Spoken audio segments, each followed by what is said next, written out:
বর্তমান মুখ্যমন্ত্রী ডক্টর হেমন্ত বিশ্ব শর্মার কাছে অনুরোধ, গরুকে ভারতবর্ষের জাতীয় পশুর মর্যাদা যেন আপনারা দেন।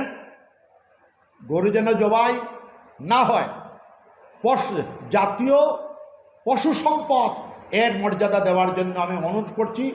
সেটার জন্য এটা আপনারা কেন্দ্রীয় সরকার এবং স্টেট সরকারে বিল পাস করতে পারেন, আমার প্রার্থনা থাকবে।